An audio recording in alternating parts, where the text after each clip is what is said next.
Kabadawee balanyatu talana erki bala walensu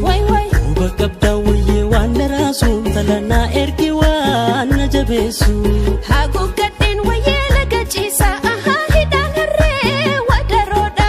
Nadungadu waya ganna disi gurbabe yambare madakoda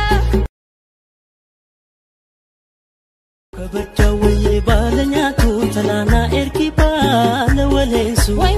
Bakabdawee wandarasu talana erki wana jabesu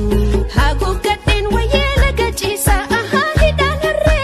wadaroda Nadungadu waya ganna disi gurbabe yambare madakoda Usnash Enyu fakkaata sa Mucanga Tikkoni diimate malee abbumami gama duubaa kana faadhaan bara bumarraa mura waan hubanne akkamitti ni beeynaa sa ijoolleen ammaa ollattis ni baati Achitti narki oromtitti oromee affakkaattu bareetiin si tambifti gurraacha tana geessisi adii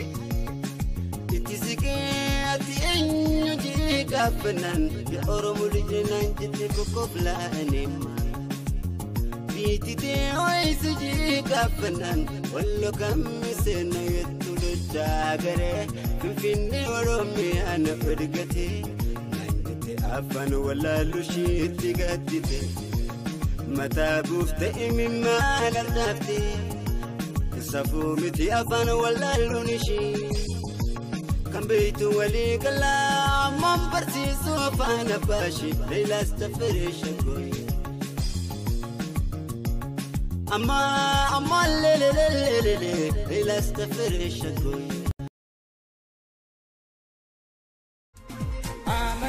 Yani beta sini mufae akka ankol feta bachuna ta kota he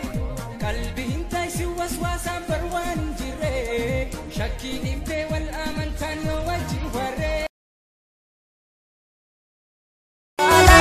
Akani shejalo kana gode kesa Oromo masheki ankano manisa Sabontu Oromo jalalle to fayala